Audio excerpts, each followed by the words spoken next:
Hello everyone, this is Hero and welcome back to another War Within video. We are taking a look at the 10.2 PTR and doing some raid testing. And this video is about caster Holy Paladin. In particular, casting a lot of Flash of Light in order to produce many casts of Light of Dawn. So building and spending a whole bunch of Light of Dawn and pairing that together with Beacon of Virtue. Now, the reason why we are pursuing this kind of testing is because of the new 2-piece and 4-piece, which is going to benefit our Dawnlight healing, as well as Solar Wrath affecting our spenders and granting us Dawnlight. So I cooked up this build in part to give us some options for ranged healing, in part because I wanted to see something that moved away from Avenging Crusader, which is, I think, hopefully it'll be fine. There's still some bugs, which I'll talk about for all of these specs. But I also wanted to streamline something that still made use of, as much as possible, Beacon of Virtue in a raid setting. And historically, there's been maybe one tier or half a tier where we could press Virtue on CD and have enough mana to make it through a raid encounter, and I kind of want to get back to testing some of that. So things like Second Sunrise are interesting because they're going to give us more Dawnlight on targets, so feeding all of our casts into Dawnlight is part of what this build is for. EF currently is bugged, so it will not feed into Beacon of Virtue healing, which is why I didn't test that side of things. But anyways, most of the talents and setup and approach would be similar. You could obviously just substitute out EF for LoD where it's appropriate. So I've checked out a few different talents, as I'm going to show you some videos and logs. Some of them use things like Pillars of Light and Saved by the Light. Some of them indexed into Inflow and a few other things. Generally speaking, the main thing I'm testing is mana. Can we make it through an encounter pressing Virtue on CD, more or less? So let's load up some of the tests, and I'll talk to you as we go through the video about the various pulls and what's happening in them. And then I'll look at the logs for each of the pulls.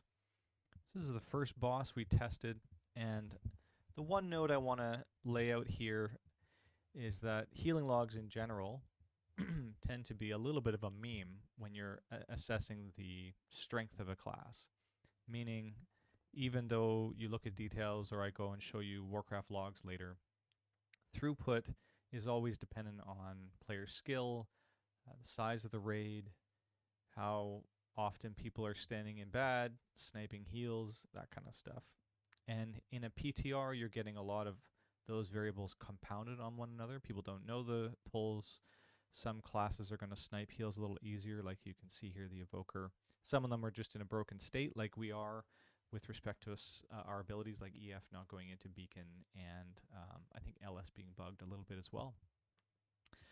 Classes like Evoker have a few bugs on some of their dragon spells, their red spells, I think, in particular. But that's fine. What we can do later is look at the rotational benefit. So I'm going to just press my buttons more or less on CD. I'm going to spend my stuff even though it's going to do overhealing. And at the end of it, what we can do is we can go to Warcraft logs. We can take a look at the overhealing and see more or less as a baseline what kind of throughput we're going to get.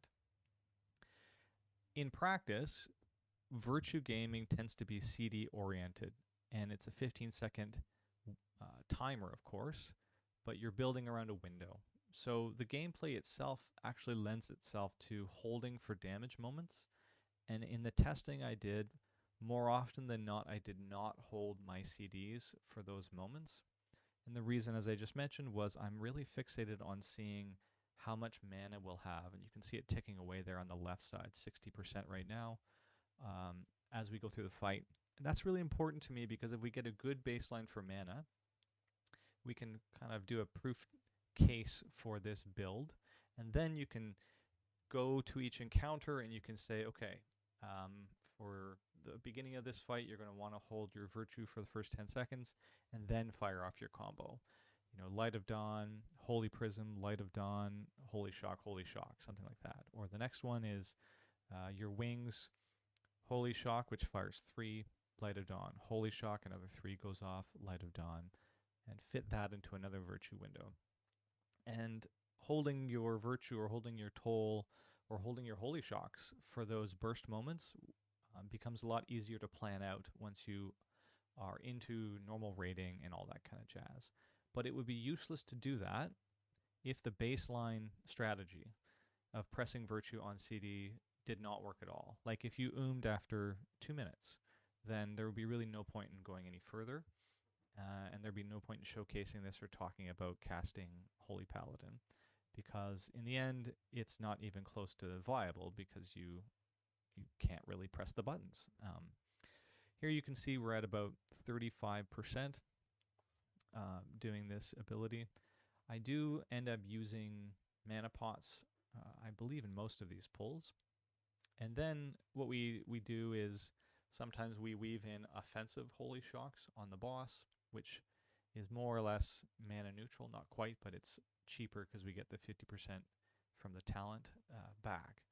And then just more heavy Flash of Light casts at the end of encounters that simulate a little bit more the style you would do. And I'll show you later in other pulls that you can, during the downtime, cast Flash of Light a few times while you're getting yourself sorted out for your next virtue window, and that'll save you a lot of mana. I keep saying Flash of Light, but there's nothing wrong with pressing Crusader Strike if you're in melee, and you can see I'm doing that as well. It's really with about 30% haste, more or less even, and I think Crusader Strike's slightly better because of the way GCDs work, and depending on your haste, how often you can get Flash of Light. We're not really casting it for the benefit of the healing that it does, though if we index into all of the talents that buff Flash of Light, it's not the end of the world to cast it on a beacon target. That's very particular. So all that to say, Flash of Light really should not be thought of at all as a throughput or a healing button. It's really just a holy power, a free way to build holy power, and that's what we're after. You get a bit of the burst profile at the end of this fight.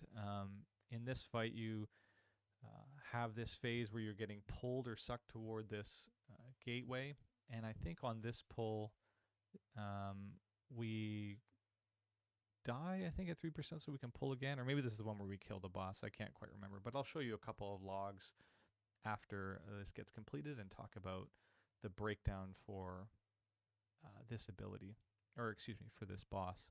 So you can see, yeah, maybe we just killed it. This might have been the third or fourth time. Yeah, we did. Anyways, kind of fun to play, and I'll talk a little bit more about the fun I'm having and who I think this is a good build for and when it's appropriate as we go along. But let's take a look at our first set of logs. This is the log for Araz that we just saw, and I believe this is the log from the kill. Oh no, this is the one from the wipe. The one from the kill is right here. So you can see I've marked off, as I told you, the overhealing, and I'll show you the breakdown. You can see how every class is doing substantial overhealing.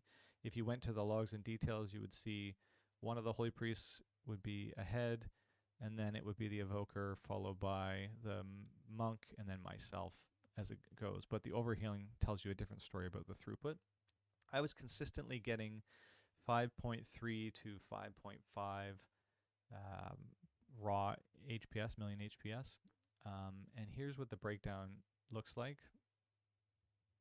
And there you can see the pattern of healing, these big bursts of virtue coming through that correspond with the fight. So virtue is great for that, by the way, if you have a fight that has a lot of these windows, and it looks like we do have that kind of a raid set up for us, given the burst profiles for a number of these bosses.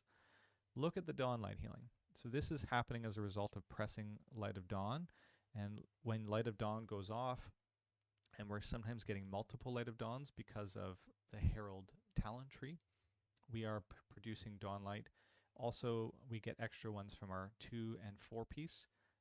So this is a very, very valuable cast. And this turns us into sort of a heal over time spec, kind of like a druid, and we're preemptively putting out these hots through Light of Dawn or EF onto our allies, and then it heals them over a set period. This is doing massive amounts of healing. and most of this was overhealing, as I said, due to the way that testing on the PTR works. But second was Beacon of Light, or Beacon of Virtue, and this is producing, again, substantial amounts of throughput as a result of filling our Holy Shocks and our Light of Dawn casts into other players. Note that even Dawnlight, it says it on the tooltip, is not going to transfer for us. So these two are not working together in this respect, but Virtue is just that strong, that casting so many Light of Dawns and Holy Shocks transferring through to our beacon is big. Part of the reason for this, and here's the other Araz healing where there's a little bit more throughput from myself, although I think less overall, right? Something like 5.5 as I indicated before, and then this is 4 from our 3% wipe, which I think was a little more indicative due to the healing I was doing. But all that to say, Virtue got buffed. So if you go to the talents, one of the things that's cool about Beacon is it got a 10% buff, I believe, on the PTR. It got changed as a result of that, but we get this 5% bonus on top of a 10% buff, flat buff to the ability. So it takes us to 25% of all allies, and then Beacon of Faith is 30, I think it's 35 once you have this added on. So it used to be 25% or 15% to all those people. It now requires direct casts. I do think this still works with Avenging Crusader, so your Judgment and your Crusader Strikes, I believe, as of testing today, should go through your Virtue or your Beacons of Faith. But what I love about it is just LoD, EF, or WOG, they typically give a ton of healing, and especially Holy Shock, when it goes off, it's producing a huge amount of throughput. So I like that we can lean a bit more into Virtue, and I'm excited. That's part of what this test is for, is to see how good is it. Let's go over to Soul Hunter. So this is an encounter where you have a lot of area denial. There's a couple of fights that actually have quite a bit of area denial, and yeah, I'm getting lag because of the ring of green that goes around. But the area denial comes in the form of a lot of lines and areas as these 3 mobs split up across and do different abilities. Here's a beam that one of them does, and it'll blast you and knock you around if it hits you, so the tank has to position that. You can see some of the attacks, the fell rushes, I think, and then the pools that come in. What this means for us is we are going to have to be very diligent to get to melee, and our melee position is going to change quite a lot, which is going to be frustrating if we are away from the boss and can't do anything. So I like that what we're getting with Flash of Light is an alternative way to build holy power that still synergizes really well with the kit. Your Light of Dawns are going to be able to reach right across the entire encounter and the room. This fight was a little bit better for showcasing raw healing on the actual details meters. We do have a substantial amount of overhealing still, but it's not quite the same as that first fight where basically everyone is blasting. There are some people getting hurt in this encounter.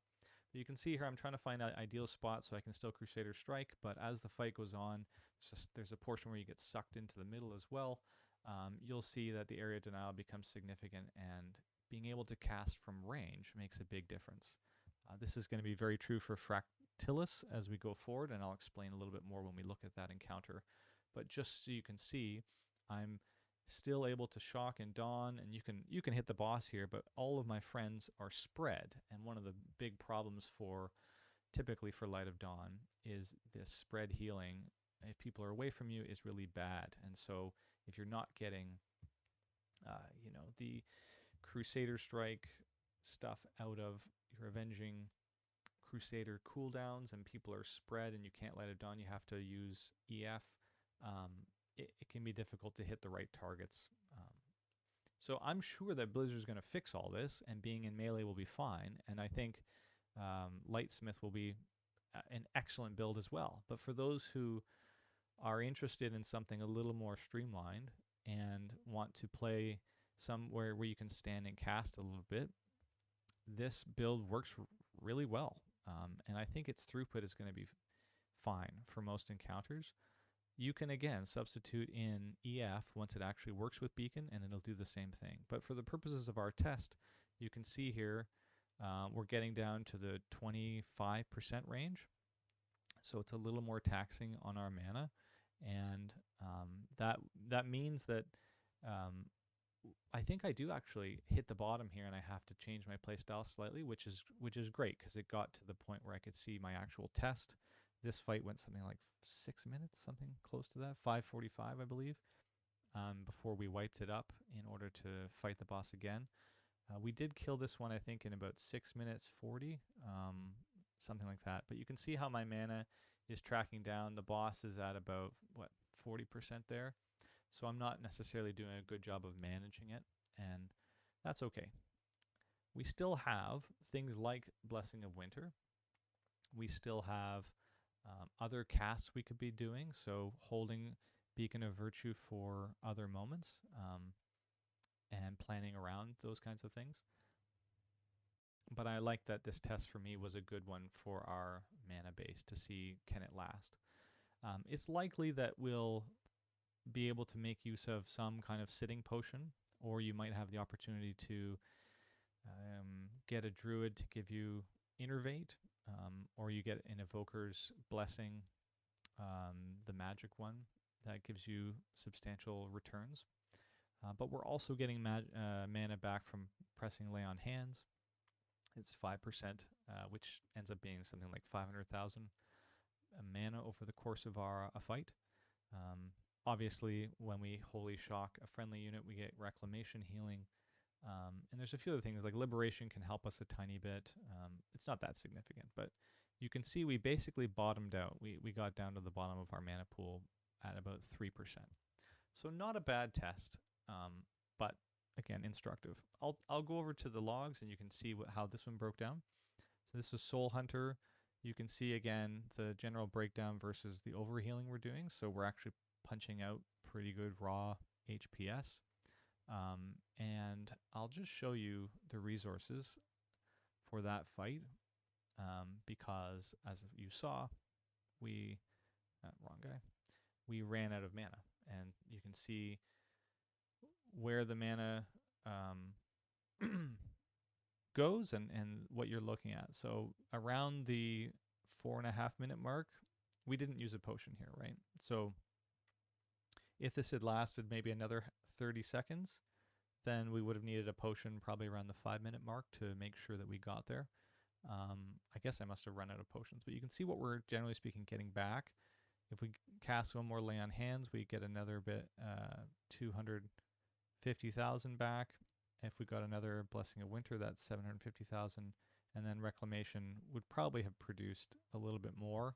Reclamation is based on targets missing health. So as you're going at more difficult content, it's going to give you better value because people will, generally speaking, be dying. But we want to make sure we're not overstating Reclamation. It maybe is going to get you 300,000 to 500,000 over the course of an encounter. Yeah, Divine Revelation I don't think is really that significant. This is Divine Revelation giving us mana back whenever we press Judgment during Awakening, because we're not actually pressing Judgment that much in this build outside of proccing that. But here's the healing. And again, we have a pretty good stretch here. I'll show you. This is what it looks like the normal healing, and then if you go to overhealing, you can see how much Dawnlight is doing in the background. And because everyone was more or less topped, there's a lot of overhealing coming out. Again, we're at about 60%. You can expect this to go down across the board, which is fine. I think the build works really well. And I think, Dawnlight might even get nerfed. It's that good. Okay, let's take a look at Fractillus and talk a bit about the ranged healing. So I think this is a bit of a shorter build pull because this group was struggling. I think even I was getting some of this wrong as we were just learning this fight. But the goal here of this fight, kind of like a game of Tetris, is put the walls in the right place. If you stack up multiple walls and hit a bunch of people, they get a dot and it really hurts.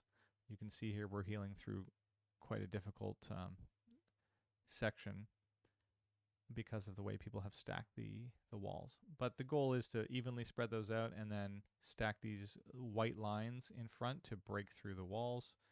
Not too bad. Our healing here is going to be awkward because we have to, I think we all die here. Yeah, I'll just go back here so you can see as I'm talking. Our healing is going to be difficult here because you can see where everyone is positioned. If we were standing up near melee, which we could probably Crusader Strike from right around where triangle is, so maybe another 15 yards or so up. But see where everyone in melee is? You can't really hit people in range. Now you could play this in melee and then continually beacon ranged people to help propagate your Light of Dawns. But we're also trying to fire Light of Dawns in order to produce the hot healing from our Dawnlight ability. So I like the idea of testing out how does this look to just cast. So we're just foregoing Crusader Strike and we can actually see what's going on and more or less hanging out in ranged. And this build is fully functional at ranged. You can turn and pivot and hit people and you really don't even have to move. I'm sort of stutter stepping because of habit.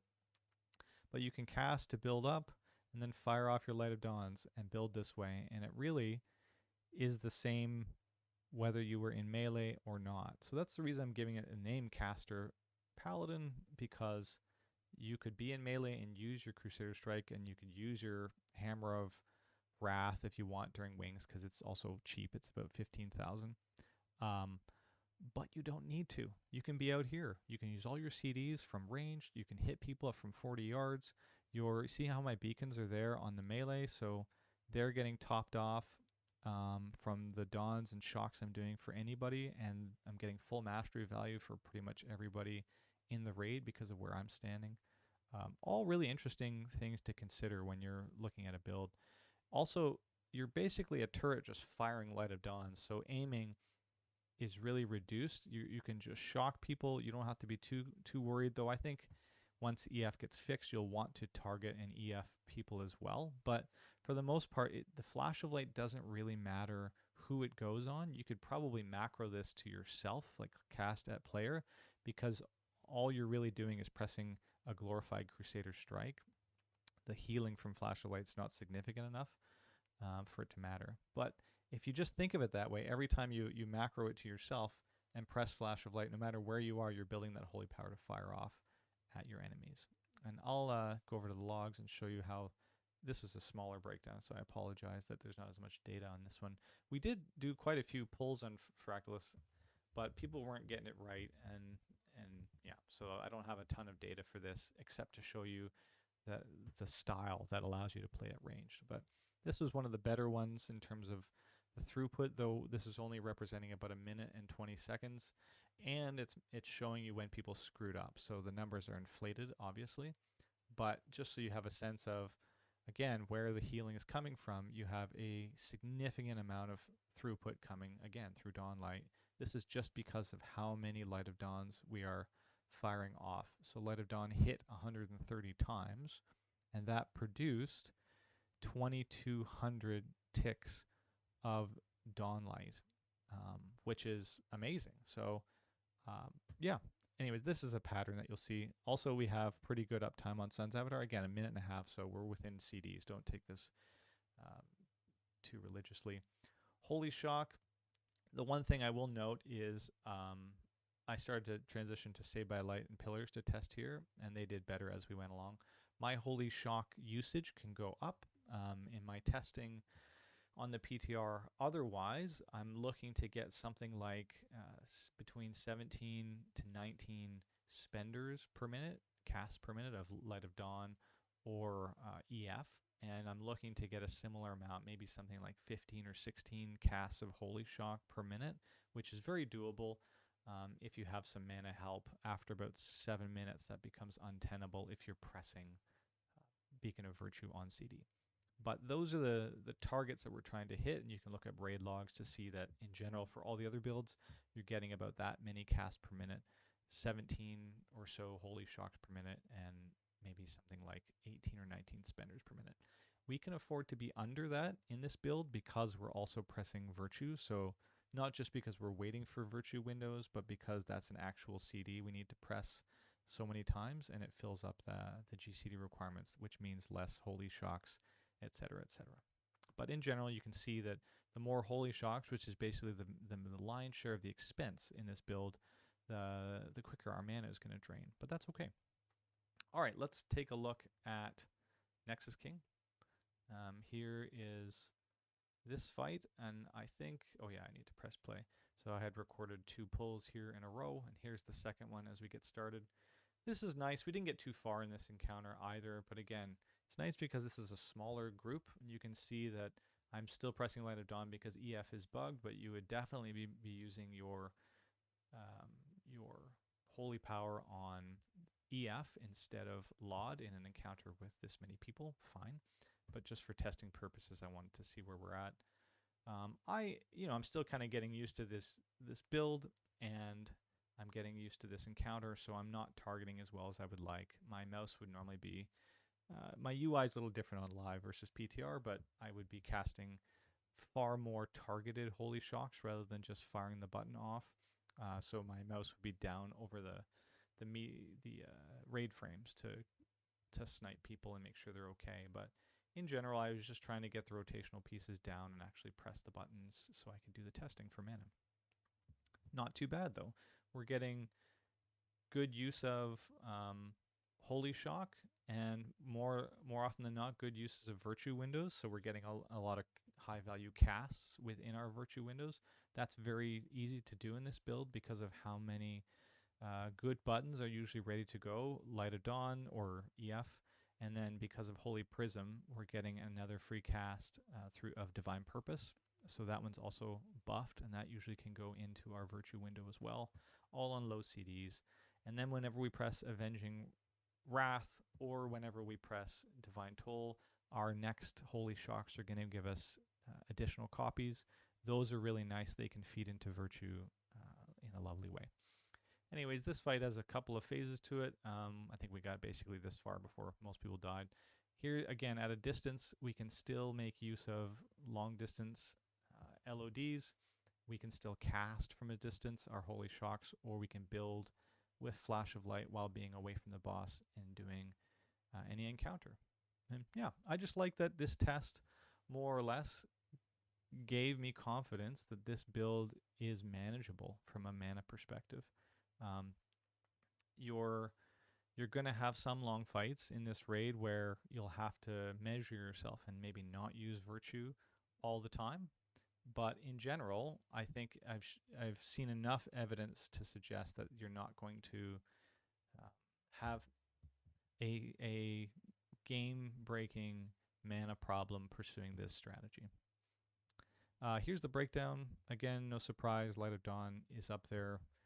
Again, we fired off 42 casts of Light of Dawn, and we got out of that 1,500 ticks or 1,537 ticks of Dawnlight. So again, mostly like half of it overhealing. Holy Shocks were up a bit there because I was pressing it a bit more often. And maybe I'll just go back and show you that pull again because it does highlight. There was one other pull on, maybe I don't have the footage, where on pull you get really good burst healing. Oh, I think it was the other. Maybe it was the Soul Hunter one. I'll just show you down here at the beginning. Yeah, right about here. On pull, there's a lot of damage that goes out, and I think I just show the rotation. We can get our so the order here, we're firing off, I guess, our Virtue, and then we're going to use our Barrier of Faith, or in this case, the Prism. So that gets us up. Then we pop our wings and we fire Divine Toll, and we can just do back-to-back LoDs into our three Holy Shocks. So LoD, Holy Shock, LoD, Holy Shock, LoD, Holy Shock, and then off you go. And that gets you pretty good burst for any kind of moment. I know that's all the CDs thrown together, but that's sort of what this build is indexing towards, is you can have these short windows, and then in the background you can build up, cast some flash of light, wait for damage to go out, and fire off another virtue, and off you go. Again, the timing of it, look, there's no damage coming out here really. I could have waited a half a second. You would, in your normal gameplay, play around it that way and make sure that you're timing things properly. But just see, look, Toll's already back. You fire off virtue, you fire off a couple of LoDs, you get Toll in there. All of it fits into the virtue window. It's really quite nice. Anyways, that's the takeaway from the footage. Maybe I'll just go back to the game and see if there's anything else I wanted to talk about. I guess I could talk about talent choices and maybe the gearing a little bit. So I think the main consideration here is haste. What I found in my testing is if you have low haste, this build still functions quite well. It's more mana efficient, but having about 30% haste, you get RI gives us another 5%, so I'm at about 31% in the middle of a raid.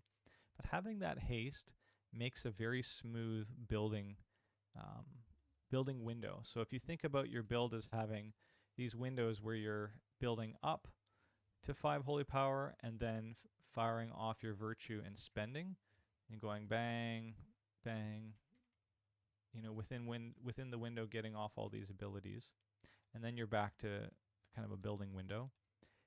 Getting those flash of lights off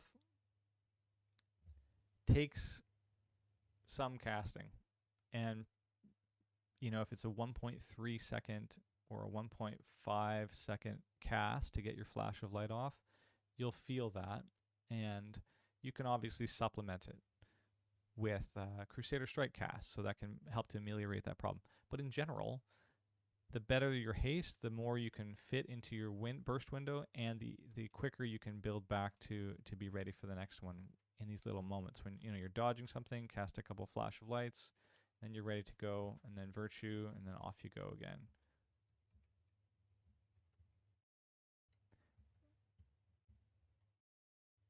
Boom. And then you're back to building. That cycle or feeling is better when you have the actual haste. So you can see here, I guess I got a little bit more because of something else is giving me a haste proc. So that's number one, is getting to around 30% haste, I think is probably the best. And my mana tests are showing me that you can survive a 6 to 7 minute fight under these conditions, under 30%, around the 30% mark. If you have a little bit less haste, it's totally doable. You just have probably more mana to work with, so you can spend it a little more liberally. You can cast more virtues possibly in longer fights. Obviously, your 2-piece and 4-piece, I mentioned at the beginning, is giving you a lot of that for power. On the talent side, what are some of the considerations? So, Morningstar, I think, is not as good as Gleaming Rays, but you know, there's maybe some value if you need more burst of having a big Morningstar. I'm not sure if you can really make use of this very much. So yeah, Dawnlight, Illumine versus Will of the Dawn, you know, your call. I will say that Lingering Radiance is probably going to be the go-to in raid, though Blessing of Anshe is giving you bigger holy shocks. The reason I say this, it seemed to be bugging for me, which is why I wasn't really testing it. The Eternal Flame stuff is just more throughput, given how many Dawnlights we are firing off. So given, you know, casting 42 Lighted Dawns and getting 1,500 ticks, you'll be refreshing this and getting access to more Lingering Radiance. So your EF will be running in the background, just the hot portion. I think it's just really good healing. So definitely check out Lingering Radiance. And then here on the talent side, you know, I've done a ton of testing for all this stuff. So things like Divine Revelation, I'm kind of indexing away from these a little bit more as I go.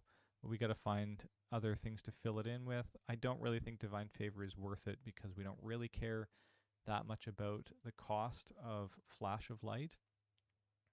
Though, I mean, maybe if it's really close, we do have to pick back up Liberation and maybe even grab Truth Prevails so that even our few Judgment casts are cheaper. But I'm guessing we can move back toward things like Light of the Martyr and pick that back up. We can go, maybe we end up playing something like Tears Deliverance, and it just happens to be a little bit more throughput. I think Tears is probably just bad, but we are casting a lot of Flash of Lights, so that might extend it for us, and therefore it just happens to be a little bit of a bump that's better. This build doesn't really work with AC because your priorities change, obviously, so that's a note. I did check it with Avenging Wrath versus Awakening, and, you know, because I have been avoiding Judgment casts, but Awakening is better for a few reasons. Obviously, we get the lines, the Sun's Avatar, and that kind of stuff. And the fading does give us access to more through the 4-piece. But also, the problem is Sanctified Wrath, reducing the CD of Holy Shock is actually just going to end up making us faster. So even things like Crusader Might, which I tried out quite a lot, ends up cooling down Holy Shock to the point where we just run out of mana. Now, if you have less haste, I think the first thing I would want to do is index into Crusader's Might, because it allows you, in melee especially, to just ensure that you have Holy Shocks available for your Virtue windows, and with less haste, casting those Flash of Lights might be an impediment. I will say I was pleasantly surprised by Pillars and by Glistening Radiance. Saved by the Light's obviously going to go off a little bit more often naturally in testing because people are standing in bad and dying, but if you look, I can probably bring it up and take a look. The Pillars healing was fairly reasonable. Let me take a look at where it was significant, and I'll pull it up here for you. Go to the logs. So Pillars was pretty reasonable in, I don't think I took it in those other ones. I have another set of logs, but here's fine, I guess. So you can see Pillars is doing about almost 4%, and Saved by the, or excuse me, 3.5, and Saved by the Light is doing about 3.5 as well. So that, those together, like 3.5 for a talent is not too bad. Like Holy Prism itself is only doing about 4. So yeah, this will go down a little bit because people will get better and not dip too low in a raid. So Saved by the Light naturally will go off less, but you're still proccing it. And Pillars, every time you press Virtue, is pretty reasonable, given that we're pressing it a whole bunch of times over the course of a fight. Anyways, that is basically where we're at. So again, just to reiterate, why do this? Well,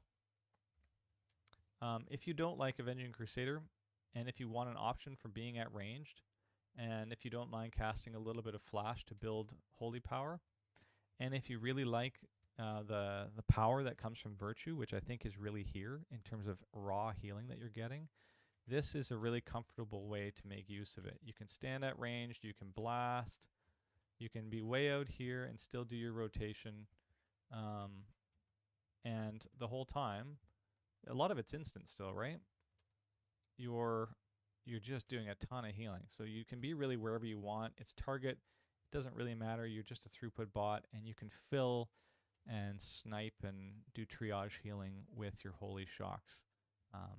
So yeah, that's the reason why I think it's worth considering, is does it actually produce a lot of healing? And I think the buffs to Virtue are a resounding yes to me. But also, there's that added utility of being able to do your healing from anywhere. You can be in melee if you want. It's just this sense of being a caster as a builder.